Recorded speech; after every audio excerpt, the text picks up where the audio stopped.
So I see you want Aptonoth. Many do not know, but this is a rare 10 monster, let me tell you that right now, Sonny. And do you truly think you can wield this power just yet? You can. If this is your first time coming here, my name is Cinna and I like to make guides for different monsters. And it just so happened you might have came across the best one in this channel right now. Today's video will be covering Aptonoth, which is probably one of my favorite monsters to be playing on this game right now. He might not seem like it, but he is actually probably a top 10 in general when it comes to fighting a lot of stuff, including PvP and PvE. I'm not going to waste any more of your time because I'm sure you're excited just like me, so let's just get right into it. So today's build with Aptonoth, Aptonoth. We have several different genes that we'll cover real quick.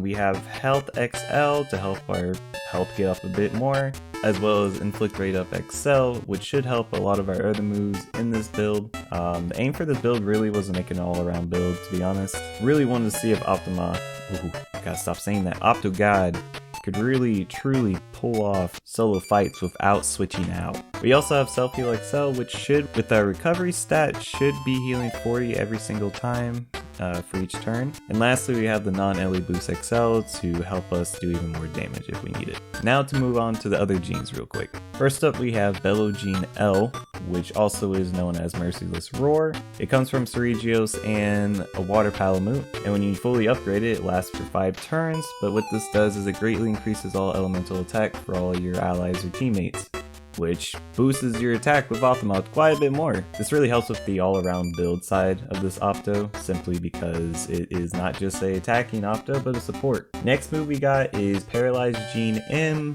coming from Cephadrome, which is also known as Paralysis Slash. It is our only technical type move, which is also great if the monster switches to speed, if it gets angry, or if you're fighting PvP. On top of that, it does have a low chance to inflict paralysis for 3 turns, but with Inflict Rate XL, it should help be more frequent. Next, we have probably my favorite move in this whole gene setup is Savage Roar XL, coming from the almighty Bloodbath Diablos and Brute Tigrex.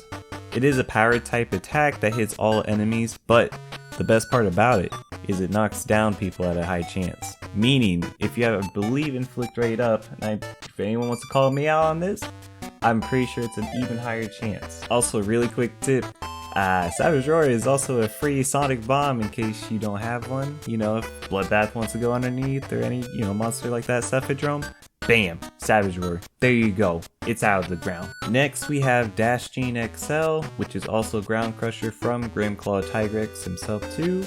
Kinship gauge is about 19, so it's easier to use than Savage Roar, just in case you need a power attack move. It also deals heavy non-elemental damage to an enemy, and of course powers up the more you upgrade it, which is really nice. Lastly, we have Nargacuga Gene M, which gives us the speed attack Killer Tail. The more you upgrade this gene as well, the power of it goes higher, but there's also a high chance for a critical hit, which is also nice as a little boost. If you're great at timing and understand like when monsters are going to attack or try to figure out like what you're trying to do, this monster is perfect for those situations, including trying to counter stuff and just being out there and being a tank itself.